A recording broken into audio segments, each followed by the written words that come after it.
many of you actually have had a finger in, and some of you were around when they started, and you've seen the results of good governance and good work, and we really appreciate that. So I think we've had, Wendy has gone through who's on the screen. Wendy, did you do that? Yes, ma'am. I would then like to say, I think all of the council members, but why don't we just one more time make sure that we know all the council members that are on the call, and I'll start. We have a routine order, and I'm going to start with the Mayor Pro Tem. I'm here. Hi, everybody. Julie Eisel. Mr. Winston. Braxton Winston at large. Is Ms. Ajmira joining us? Mr. Mitchell is not. Councilmember Eggleston. Good afternoon, Mark and Eggleston. Good to see everybody. Is Mr. Graham with us? Ms. Watlington? Ms. Johnson, I see you. I don't know if everybody knows Ms. Johnson is in our District 4, but she is also been on the council now for about a year and a couple of days, maybe. I'm a veteran now. Yeah. 4. Mr. Newton? Hi, everyone. Matt Newton, District 5. Hey, everybody. This is Marcus Jones. I'm the city manager. It's great to see you all. No, he is not. No, he is not. God help us. All right.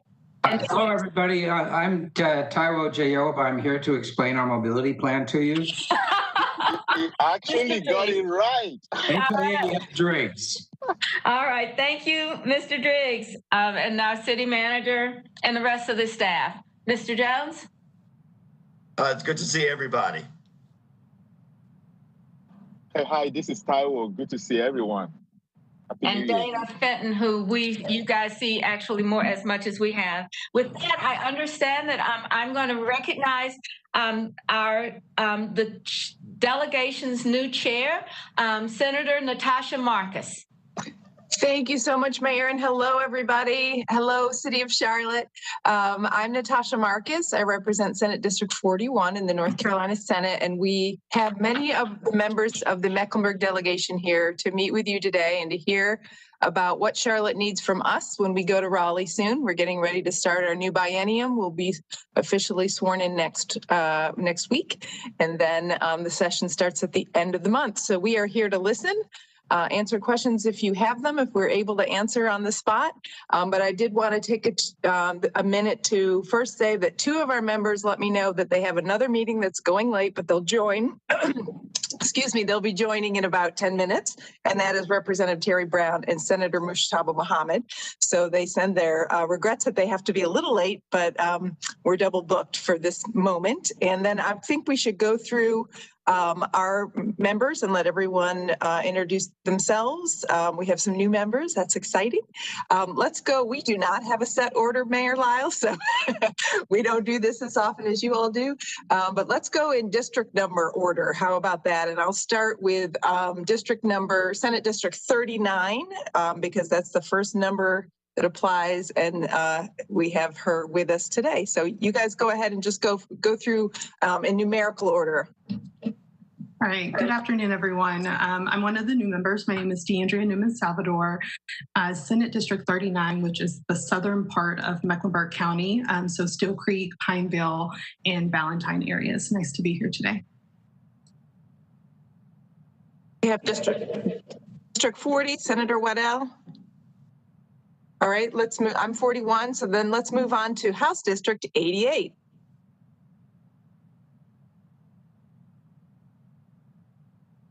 Hear you, Representative Belk. Hi, I am Representative Mary Belk, and I represent District 88, and that's kind of South Charlotte, Central, Dilworth Myers Park, going out South Boulevard. Happy to be here. I think we'll jump to number 99 is the next person who's with us. CPG, House District 99, beautiful East Charlotte. Hi, I'm John Autry. I'm represent District 100, which is East Charlotte.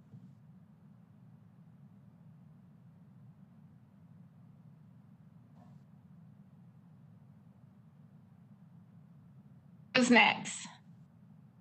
Representative Logan, are you? I'm worried she might be frozen. Okay. Well, we can come back. All right, let's move on. 102. Hello, everybody. Representative Becky Carney, District 102. I start in the very center city. I represent all 4 wards, and then I go out towards out East Charlotte. Larkin is my city council member. All right.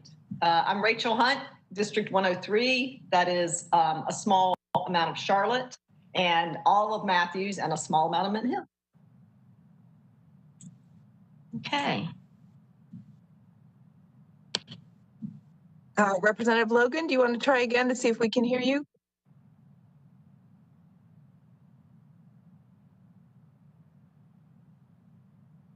Okay. Well, Senator Warren, I would like to know, Senator Warren told me that the delegation has a hard stop at noon, and we now know, I see Representative Cunningham and Representative Lofton have joined us. I can see their names. I guess it's by phone versus the visual or the video. But I want to just go ahead and say we've got 2 brief presentations for you. First one is going to be our 2021 state legislative agenda and Dana Fenton, and we'll take questions after he finishes his, and then we'll go to Charlotte Moves. So Mr. Fenton. Thank you. I also mentioned we have Representative Wesley Harris with us today, who we stopped short. Do you want to say a quick hello, Representative Harris? Yeah, hey everybody, Wesley Harris, District 105 down in Valentine and Pineville. Good to be here today. Thank you. Okay. Go ahead and dive in, Mr. Fenton. Yeah, thank you, Mayor Lyles, and thank you, Senator Marcus, and thank you, delegation, for being with us today. Opportunity to provide a briefing about our 2021 state legislative agenda is, well, actually, to provide a briefing on agendas at all are a very valuable part of our jobs here. And let me say, first of all, that I look forward to working with each and every one of you during the upcoming session. And for the benefit of the general public and the media viewing today, my name is Dana Fenton. My title is Intergovernmental Relations Manager. And the first issue that is before you today is mobility. This has been an important focus of the City Council over the last year. The City Council, about a year ago, formed the Charlotte Moves Task Force to take a look at mobility issues in the city, whether that had to do with roadways, bus service, transit, greenways, bicycle and pedestrian services. And so the mobility language you see here in the legislative agenda is a placeholder until the City Council is ready to act on the recommendations that were made by the Charlotte Moves Task Force. And I think, as Mayor Lyles alluded to earlier, my colleague Taiwo Jawoba is going to brief you on the status of the Charlotte Moves Task Force recommendations and the planned upcoming actions to be considered by the City Council. So I will go ahead and proceed to the next slide. The North Carolina Airport Improvement Program, I want to begin by saying that on behalf of the mayor and council, please accept our sincere appreciation and gratitude for your strong support of the Charlotte Douglas International Airport participation in the North Carolina Airport Improvement Program. This is the program that every member of the delegation supported establishing and funding in 2019 and 2020. And this program provides funding to the 10 commercial service airports in the state for capital improvements in debt service.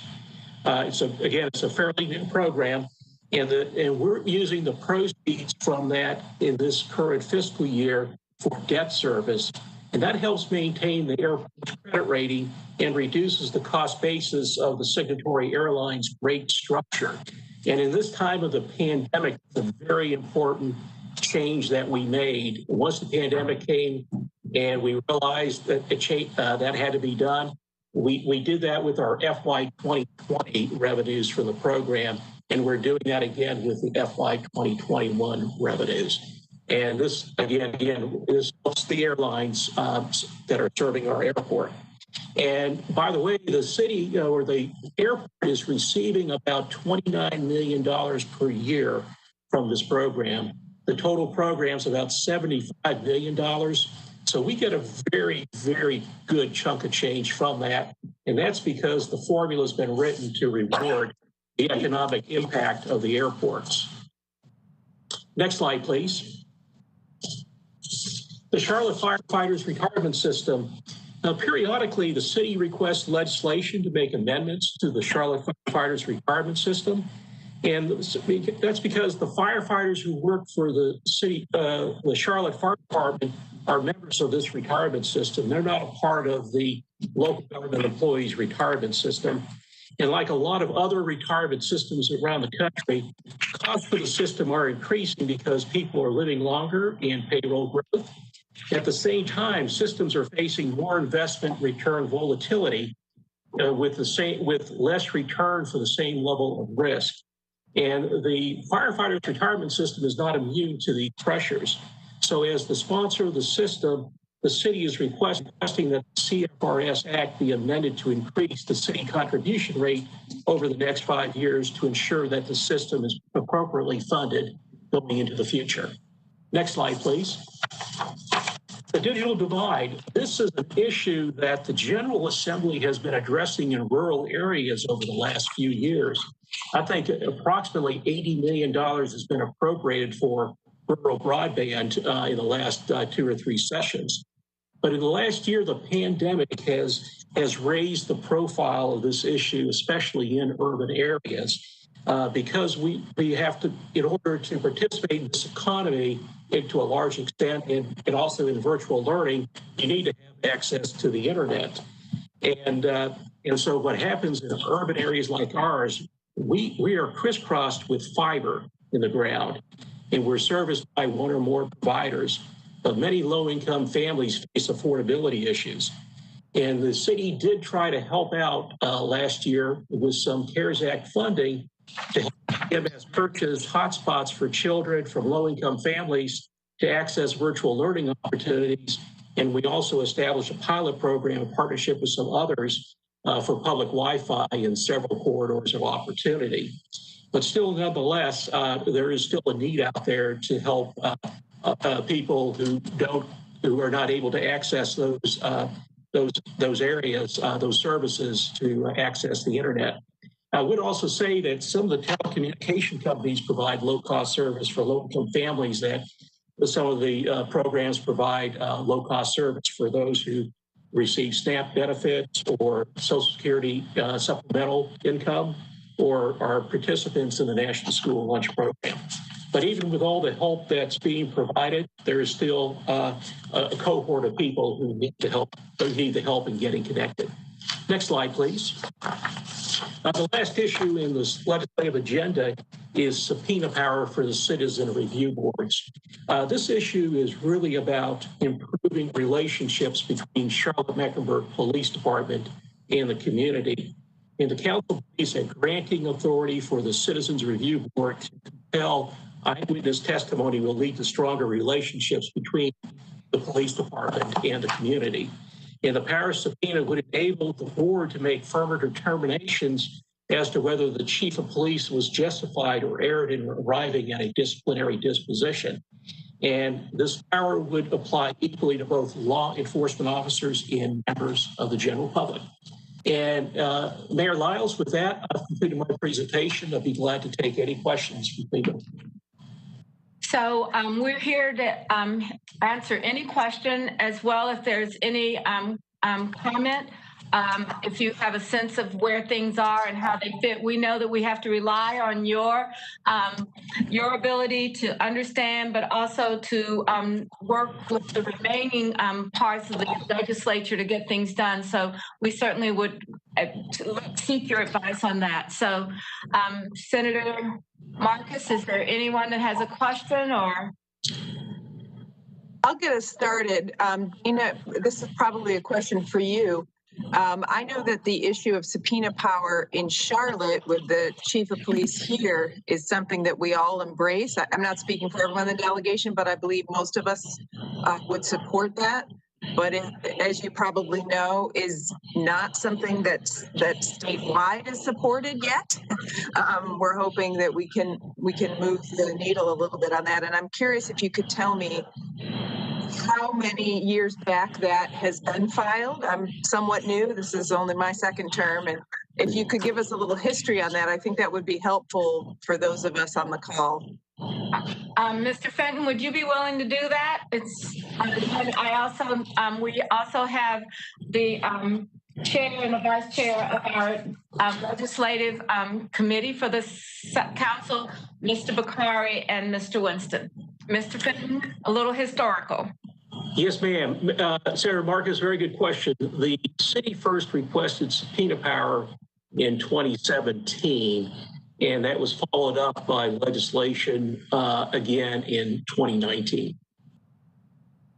Yeah, and I'll just add, I think the punchline is we're all pretty unified that it makes sense for here. I think there are several other places around the state where your colleagues also believe it makes sense. I think the big issue is there is no scenario, as we've gone pretty deep into this, where this has legs as a local bill only. Anytime someone brings it up as a local bill, it will engage the rest of the state, and some that support it, but in different flavors, others that oppose it.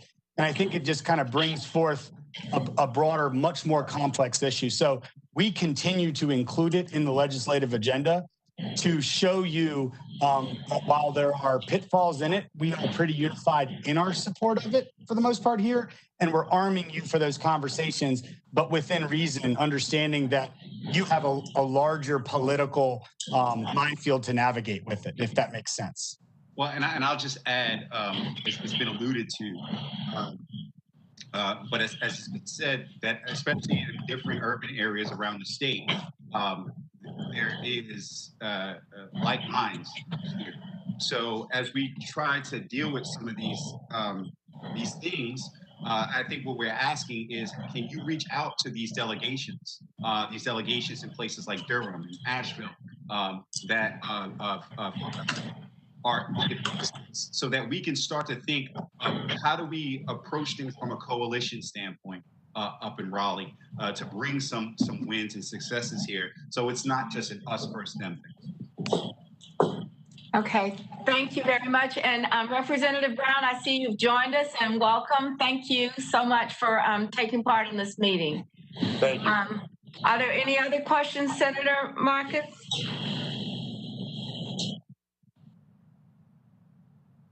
We'll let my colleagues speak up or use the raise hand function. So let us know what your questions are if you want to be recognized.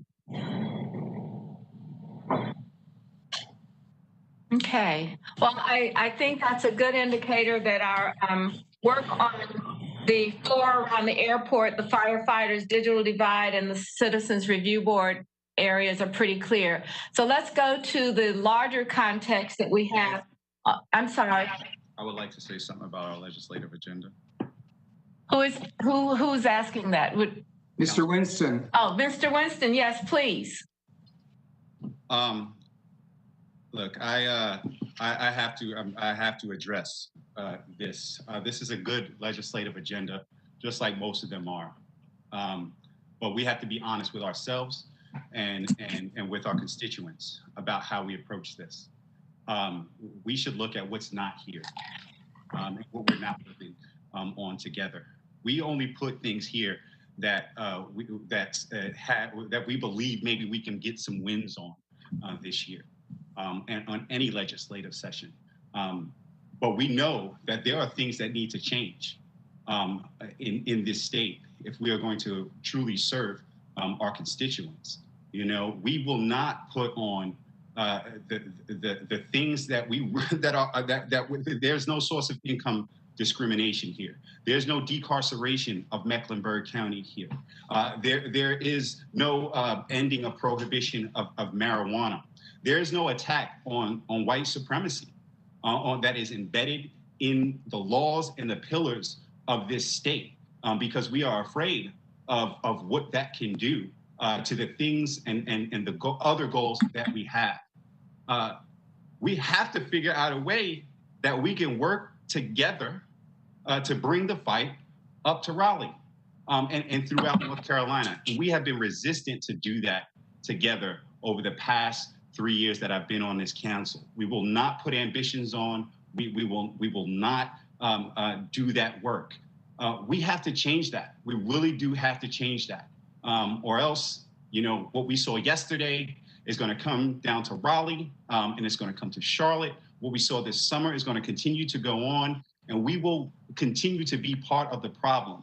We have to own this, that this legislative agenda year after year supports white supremacy in this state by not attacking it and not doing away with it as it exists within our laws and policies of this state. We got to get past this.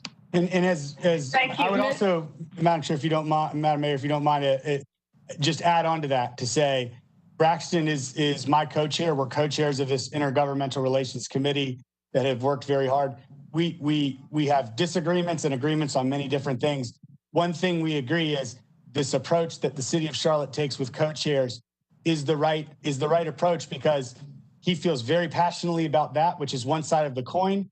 But on the other side of the coin, we also recognize you have a job to do in a broader General Assembly where the challenges and headwinds are real. So it's a mixture of us putting things on and recognizing the things that aren't on, paired with understanding that we also need to help and be a tailwind at your backs to help you accomplish measurable outcomes up there. And neither one is the right answer. I think they are just two different perspectives, but that's one of the things I respect about being co-chairs with Mr. Winston. And what I want to just leave you with in that thought is we recognize that your job only begins when we show you things like this legislative agenda. And we want you to know we're here to assist, and we're here to show up in places, you know, on both sides of the aisle that may seem uncomfortable or irregular, to help you guys and to help us all achieve what this community needs. And I hope you take both of those messages away from this conversation. Thank you, Mr. Bakari. Madam Mayor, this is Representative Carney, if I might just make a comment. And I know that the big issue out of this agenda item today that we really need to get information on, and you have been keeping us in the loop on the Charlotte Moves initiative. That's going to be a big lift for us in Raleigh, and I do want us to get to that. But I want to point out that we have two members in our delegation, Representative Cunningham and Representative Logan, that both serve. There are two committees working in Raleigh, two task force. The governor has one, and the speaker has one. Representative Cunningham and Representative Logan serve on that, where all the issues that you're bringing up around justice and injustice, those are being addressed, and there will be legislation coming forward, and that's when we will need for you all to be a part of that as it moves forward. But I think that the main thing today that I think we need to hear from is the Charlotte Moves initiative and what the lift is going to be for us in Raleigh, and we're going to need that from you all too. Thank you. Thank you. And I want to thank Representative Logan and Representative Cunningham, and I want to recognize Representative Cunningham, but I've heard both of them and read about the work that they're doing and how much we appreciate that, because you're addressing the disparities across our state. And so thank you. Representative Cunningham? Did you wish to, you're on mute? You need to unmute. Unmute. Okay, let's go. Representative Cunningham, we can't hear you. You're on mute. Can you hear me now? Now we can hear you. Yes, thank you. Thank you, Mayor Lyles. I wanted to come back. Thank you, Representative Carney, for bringing it up, that we are serving on that task force created by the Speaker of the House. And there have been some recommendations that came out of the committee. None of them will totally address what Braxton is speaking of, but there is whistleblower is included in it, as well as the chokehold. And there are several other recommendations, but it doesn't quite go that far. And I think that we, as Representative Logan and myself, expressed to the committee that it did not go far enough to work on community relations. It was more focused on law enforcement. That would have to be a continual push within the environment of our colleagues within Raleigh. So I just wanted to let you know that there are recommendations already been presented, come out of the committee, but they do not include enough that goes far enough for its community relations. Thank you. Thank you very much for the work that you're doing, and thank you. Senator Marcus, you're on mute. We can't. You need to unmute. The space bar was not working. Representative Carney mentioned the two members of this delegation from the House who serve on the task force. And since he's not here, I just want to say from the Senate side, we have Senator Mushtaba Muhammad, who is also serving on the task force on racial equity. He would want you to know that it's important work, and that's actually where he is right now. So I just wanted to add that, and I know we need to move on. So thank you. Thank you very much. And so many of you know our planning director and assistant city manager, Taiwo Jayoba, and I'm going to ask him to do a presentation. Ty, I'm going to say this. You will have 8 minutes. Okay. 8 minutes. I think we can do that. All right. Well, we're going to have to do it because these folks need to have time for their questions and comments. Okay? Let's go. All right. Thank you. So thank you very much, Mayor Lyles. Again, it's good to see all of you and Happy New Year. Last time we presented this to you was just right after the election, but the task force had not completed its work and not all of you were participating at that time. So it's really good to see everyone. If you could pull up the slide, Denada, but while we're working on that is that the task force essentially is asking the council to do 3 things. That's their recommendation. One is to invest in mobility. This mobility program will cost about $8 to $12 billion totally. One of the things you might have been hearing from the news or from the media is that this is transit. It is not just transit. It's about transit, yes, but it is also about roadway improvements. It's about greenways. It's about bikeways. It's about sidewalks for pedestrians. It's really about how can we improve air quality, sustainability, continue to make our city and our region attractive for jobs. If you look at what Bloomberg issued this week, it shows that Charlotte is number 6 in the country for people moving from both the Northeast and the West Coast as well to come here. And that's going to continue for the foreseeable future, but not just Charlotte, but Mecklenburg County and indeed the entire region. And so the recommendation is, number 1, to make investment in mobility, but also as we do that, though, to align them with our initiatives. One of the initiatives we have at the city is the Strategic Energy Action Plan, which really says that we want to be a carbon neutral community over the next several years, and how can we achieve that? And the last recommendation is to commit the resources to make it happen, which means that for that $8 to $12 billion program, the local funding piece will be about roughly about $4 to $6 billion, and you can see that in your in the slides that I have in front of you, that it's going to be about $4 to $6 billion. But then it's been called 1 cent for mobility, that it should be countywide. And if it is countywide, of course, that has implications for what we do regarding mobility countywide. So it cannot just be about transit. It has to be about the other elements as well. Next slide, please. And I'll run through the next few slides in a few minutes. Yes, please go to the next slide. Yes, so this is really what it is. It is about roadway improvements. It's about bus priority. It's about pedestrian activities, greenways connecting the north to the south and east and west, and also about bicycle activities connecting to the type of land uses that we have in our region. Next slide. The county in September issued a resolution to support the city's work on anything that's multimodal. And so this really aligns with county's resolution. The other was the task force vision, actually, and what they're recommending aligns with the resolution that the county issued way back in September of last year. But then how do we pay for this? So if you could run through the next couple slides. And what we shared with you last time, there were not enough details, but the task force is essentially recommending a local referendum to be placed on a ballot in November of 2021 that will fund 50% of this overall program, but financed over a 30-year period, and that could be built in about a 10-year time frame. We know that 10 years may not necessarily be enough to build like a light rail or commuter rail, hence the reason why we say 10 plus years. But there are other things that could be done in the time being. That could build, we could improve our bus system, we could improve our greenway system, we could improve roadway congestion, we could improve bicycle, we could build sidewalks. Those things are low-hanging fruit that could be done within 5 to 10 years if this was to pass. And I will quickly say one of the things that also been out there is that the timing of this, the fact is that all we're trying to do is positioning ourselves for a future federal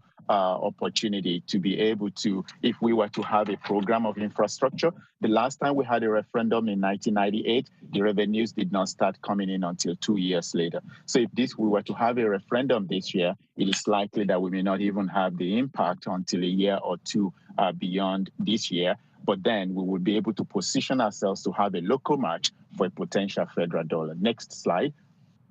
Yeah, I will just kind of go through the next slide again. I mean, this slide just shows that over the last 20 years, we've been really working on 0.5% of what we have in terms of our sales tax. And that's really what we've been doing since 2001. And we've been good stewards of using that for our transit system today. I think I'll do the next slide in terms of comparison, the next two slides. And this one just shows that when we compare ourselves with other cities in the country that we compete with, we are still at the bottom when it comes to sales tax, that they invest strictly in their light rail, streetcar, commuter rail, and transportation projects. And so we're still there towards the bottom. Next slide. This compares us within the state. Even within the state, when you look at all our fees, sales tax, property tax, and all kinds of fees, Charlotte is 11 out of 11 top cities, largest cities in this state. We're the largest city, we're the only city with light rail or streetcar, but when it comes to tax and fee comparison, we are the 11th. And this is not just the city, this is actually countywide. And so how do we move forward from here? I think I'll go to the last slide, which is this one, is we know that we do need the support from Metropolitan Transit Commission, from our county colleagues, from our towns. I presented earlier today to the Regional Technical Coordinating Committee and talking about how we need to bring all our transportation leaders together at the staff level to start working through what the projects will be like, transit and non-transit. We know we still have to walk through the legislative process, hence one of the reasons we're having this conversation with you. And so we need to continue to refine the program itself beyond just what you have seen on the maps that I showed you earlier. And as we do that, we're also going to be refining that funding strategy, providing information about what projects, how much will it cost, how much will it go to rail, how much will go to bike, how much will go to pedestrian, how much will go to greenways. All of that, we're going to be spending time over the next several weeks working on them, but even before anything gets onto the ballot. We know coordination is very important, and we'll continue to do that. As we're doing with you today, I'm sure we're going to be talking to you again in a few weeks. So that's really what I have. I'll be happy to take questions that you may have, and we will share this. I will also mail this to you. Thank you. Thank you very much, Ty. Really, you did it in 7 minutes. That's really great. So why don't we go ahead and begin? I know we have the ability, the slides, Wendy, the slides are still up, and I can't see the layout of the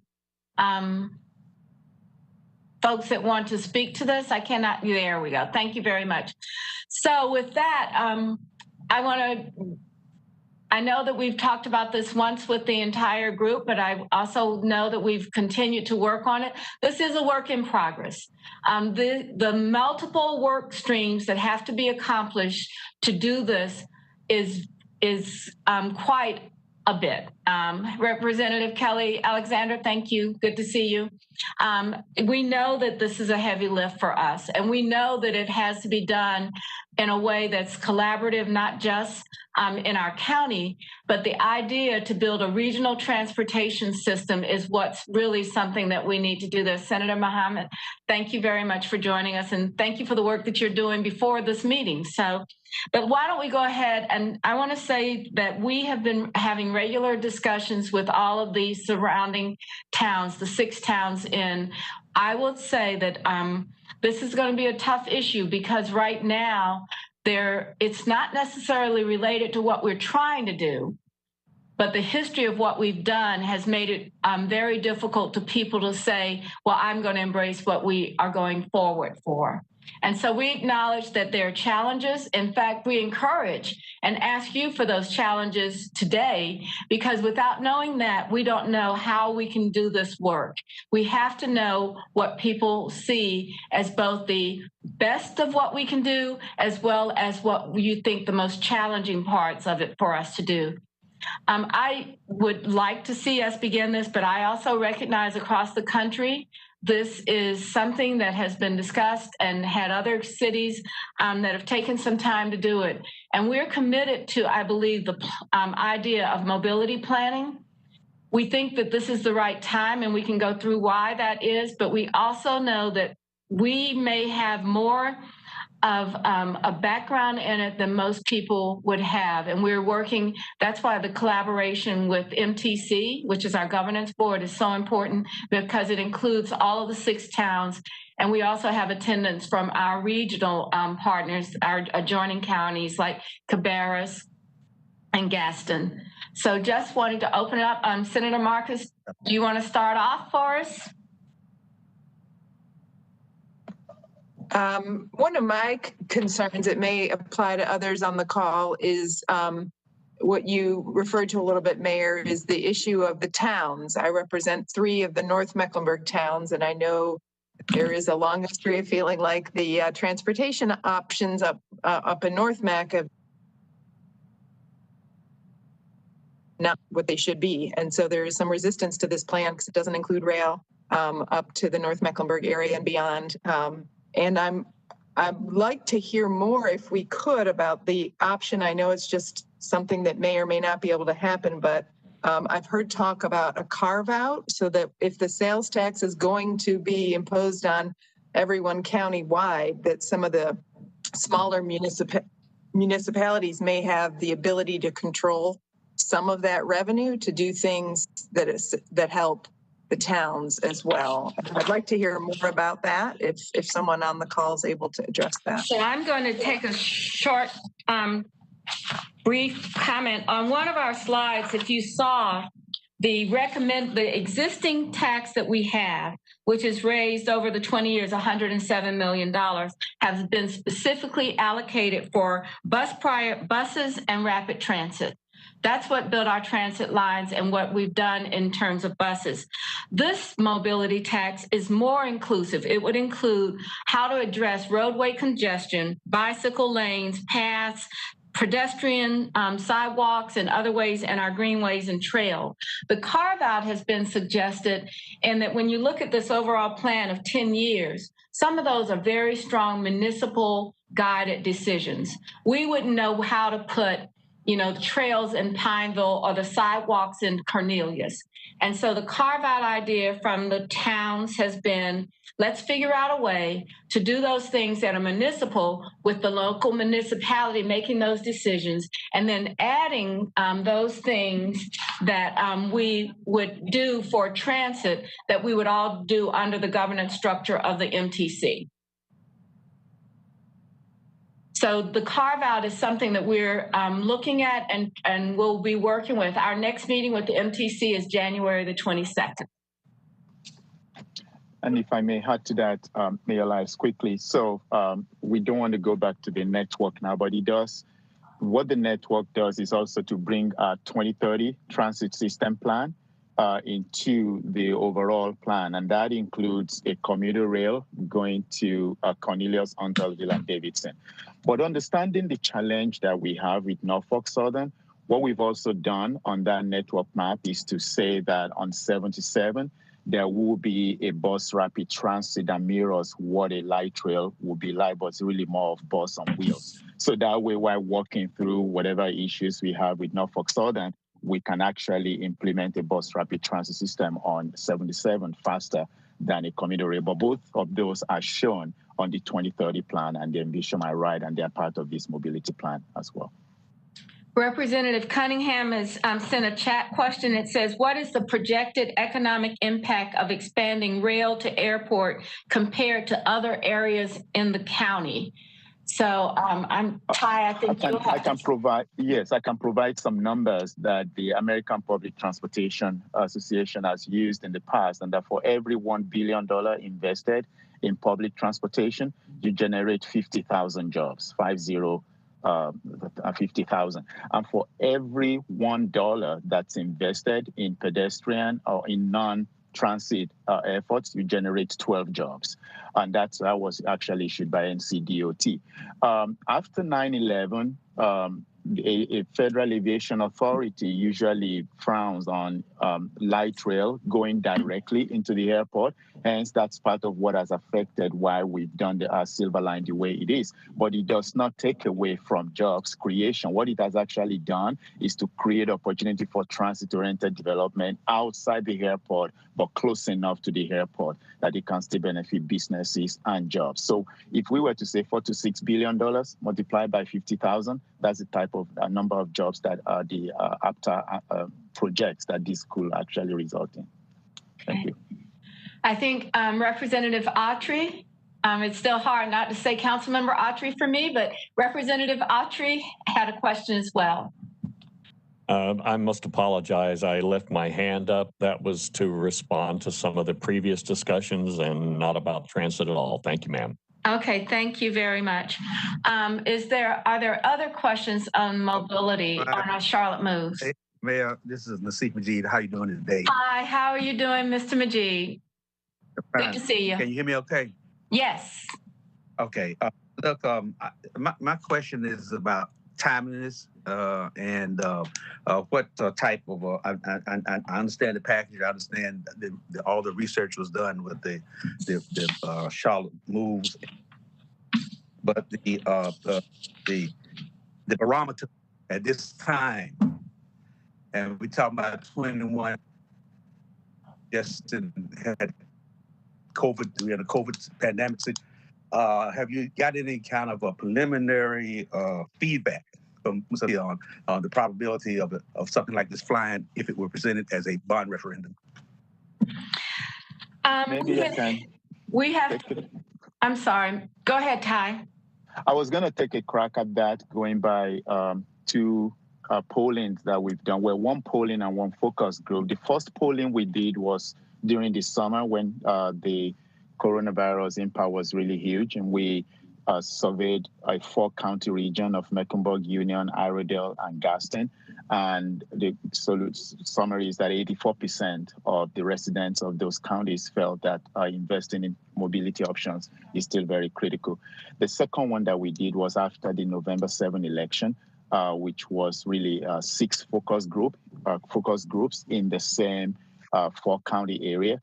And the response was about the same. Almost 80% of the people felt at that time they actually were asked about the $4 to $6 billion, and they felt that because they know progress costs money, they believe our leaders should support investment in mobility. But I would say 2 more things. The best example we can actually use is the last November ballot. For the first time in 20 years. 92% of transportation initiative that was on the ballot last year passed. First time in 20 years it went to that level. It's always been around 79, 81, but this was 92%, first time in 20 years. We are also conducting another polling that will include Cabarrus County next week, I believe. And we will be happy to share the results of that with you. But the summary of that is that there is still appetite to invest in multimodal systems. And would this be one cent or 1.5 cents? The task force recommendation is 1%, Senator Majid, Representative Majid. But we also have to begin to think about this and calculate it towards a plan. We will continue to fine tune how the financing would work so that we would be able to appropriately make the commitment.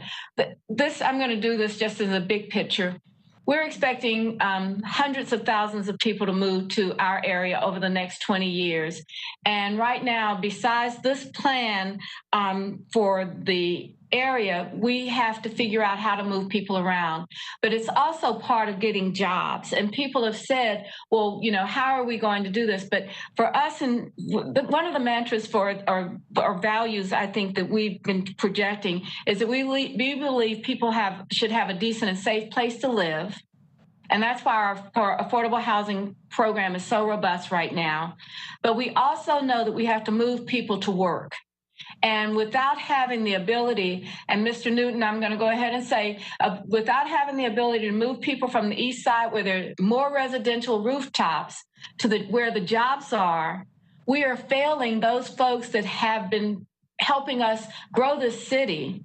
With all those bond referendums, whether or not it was the bridge to Ballantyne or the expansion on our corridors, all of these things are the possibilities.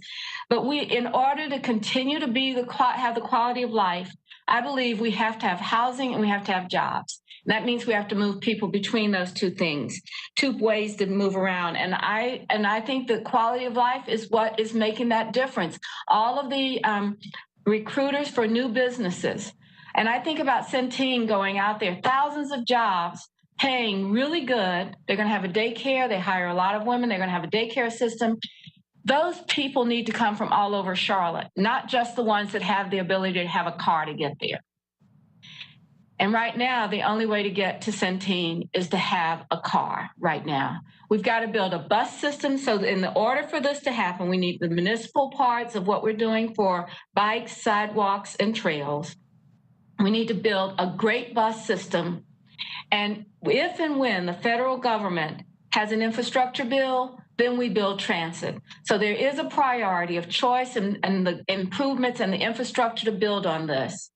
But if we don't start now, I don't think that we could be ready if that infrastructure bill happens, because as you know, with the federal government, if you don't have the local match, nothing happens.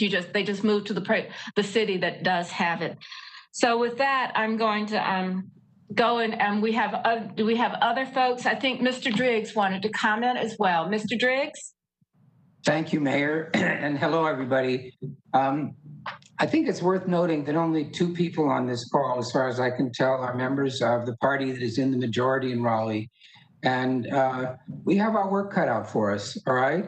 So I would say to this group that if you can help us to kind of navigate or give us really good guidance on some of the things that we're talking about wanting to do, how to go about doing them, what's realistic, the response we're likely to get. I think many of you are aware of the history of relations between Charlotte and Raleigh. We don't want to kind of stub any toes or anything like that, and understand that the way this thing is conceived right now, we're operating on the assumption that 10% of the cost of these projects will be funded by the state. So the sort of pencil diagram we have, as Taiwo Jayoba pointed out, is that half of it would be payable locally. That relies on the assumption that 10% would come from the state and 40% would come from the federal government. So I think you appreciate, and I'm just being kind of plain here, that there are a lot of people, I believe, in the legislature for whom this is going to be difficult. And if you are able to provide any guidance to us on people we should talk to, how we should go about it, and things like that, be very valuable for us. Thank you. Thank you very much. I think that Mr. Driggs is right. I don't want to let you walk away with the assumption that we can only do this if we got federal funding. The feds are going to require state funding as well. Then the years that we build up to this before we go to rapid transit, before our bus system as well. So I had Representative Carney. Thank you, Madam Mayor. And I appreciate your comments, Councilman Driggs, because that's the reality world we live in, people on the screen in Raleigh, the vast majority. a couple of comments that I will let you know that we're facing, and that is there are several entities that have been working over the last year in addressing how we are going to fund transportation in the state of North Carolina.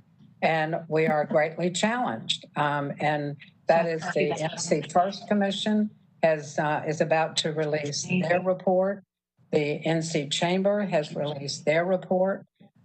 Suggestions have been, and I know that the Charlotte Regional Business Alliance has been having several discussions online about transportation. And the key word here that with the Regional Business Alliance is that word regional. And for anything that we move forward from Charlotte, we're going to have our colleagues within this region to be on board and working with us. We're going to have the towns within the confines of Mecklenburg County. So I have a couple of questions that you might want to address, and that is from the regional perspective, how is that incorporated into the Charlotte Moves plan that is part of the plan to move this forward and sell it? And when will you be looking at, or how quickly will you be coming to the legislature for the ask of the enabling legislation? And what would that language look like? I think we all need to start as delegation members. And our colleague that's not on the call, Representative Bradford, who is in the controlling party. But I think that is, those are important timing-wise for us as we go back into Raleigh on the 27th, for us to know exactly what it is that the city is going to be asking and when. And we need to start now on networking within our own colleagues. But there is an issue within the state on funding, and you all know right now, if you don't, there's very little money set aside in the state budget, the DOT budget, for transit. Very little. The biggest amount that came out of there in the last budget was for Durham. And I mean, it's abysmal. But what we have focused on for transportation issues for transit from the state. So we've got our work cut out for us just as state legislators on funding transportation, period. So it's going to be a big topic this term, I believe, but we need your help on giving us a timeline of what you're expecting from us. Thank you. We'll get that information to you. I've got a number of people, and we've got 4 minutes left, but we'll get that answer to you in a summary of that. But I'm following Representative Carney. I'm going to go to Representative Brown. You had a comment or a question? I did, and I'll be brief. I wanted to kind of piggyback on what Representative Carney was alluding to. What discussions have you guys had? Because I think about the light rail coming down towards parts of my district, going towards the airport. What discussions have you all had with Gaston County and your counterparts there about their feelings towards this plan? So I'm going to say this. When I became mayor, we started, and I chaired the MTC. We invited the mayors from adjoining communities to join us. They can't vote because, of course, they're not a part of our existing system. But we have had the Gastonia mayor participate for 2 years now in the MTC deliberations and planning, which this plan has been developed as a result of. And we also have the Gaston Economic Development Council as well. So we've been working with Gaston and County.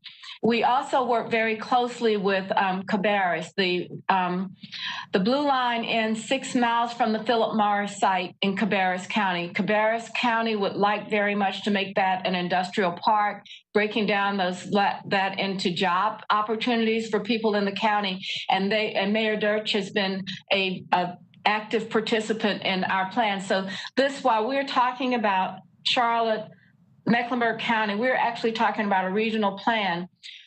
When you get to those counties outside of Mecklenburg, several of them still have the ability to implement the quarter cents. And so the idea would be if we could build to where they could begin to plan for these networks for buses and trains, then they would have the ability to have that referendum on their own as well. We're asking for more than that quarter, the half cents, and we would have to figure out, we would have to have the additional to get to that place right now, just because of what our economy and our projections would be. So I hope that answers it, but we'll make sure that if there's more information that Dana will follow up and get a report to you, Representative Brown. So with that, Representative Carney talked about NC DOT. Mayor Pro Tem Eisel represented Charlotte on that group, NC1. So she's asked to be recognized. Representative Eisel, I just gave you a promotion, Julie. Mayor Pro Tem Eisel. Thank you, Mayor. I was just gonna, yes, it's a very interesting perspective if you look at it to what Representative Carney says. The whole DOT budget is $5 billion. That really puts things in perspective. NC First is looking at ways to add $2 billion to their budget, and they're going to ask for a half a penny. So we've got to really coordinate with our, especially through you all with colleagues throughout the state, because this is going to be a really important discussion, and hopefully it's not going to be a conflict. But going back to the mayor's comment about Centene, I spoke with the head of their Centene campus this week, and he talked about economic development and the fact that we were so intent on building out a transit system, and this was such a high priority to us, was a big reason of why they moved here to the Charlotte region. He wants his folks to be able to live wherever they want in the region. He and his family are looking at where they want to live. They don't know yet, but they love that they have the ability to get around. And we heard this from Honeywell as well. So when we talk about this at this time in this pandemic, this is about lowering the cost of living in our region and how we can do that. So this is an investment, and we really have to use that kind of language instead of a tax increase. Thank you. Thank you. And thank you all for your work. Appreciate it. I have Representative Harris, and I've noted it's 1 o'clock. So Senator Marcus has been very clear on this. That you have another meeting, and that we need to make sure that we are respectful of your time. So I'm going to ask Representative Harris, and then I'm going to turn it over to Senator Marcus. Representative Harris. Thank you, Madam Mayor. Just to respond to Councilman Madrig's comment about how to kind of navigate everything going on in Raleigh.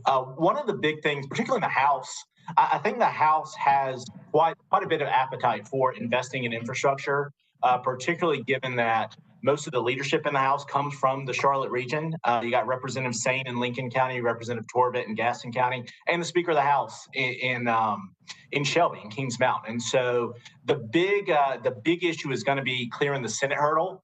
We've passed a couple bond packages in the House the past few years that have always stalled in the Senate. And so one of the big things that Charlotte can do is really be aggressive in supporting investments around the rest of the state.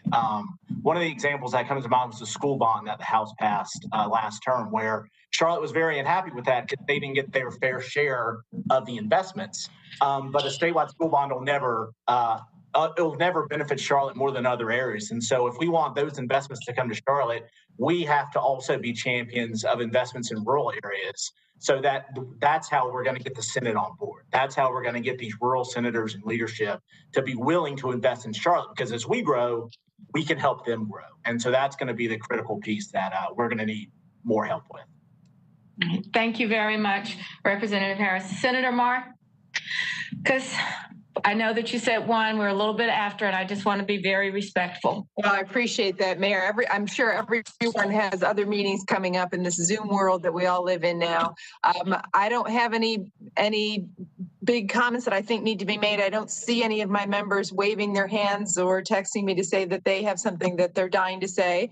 So I will just speak on behalf to say we appreciate you.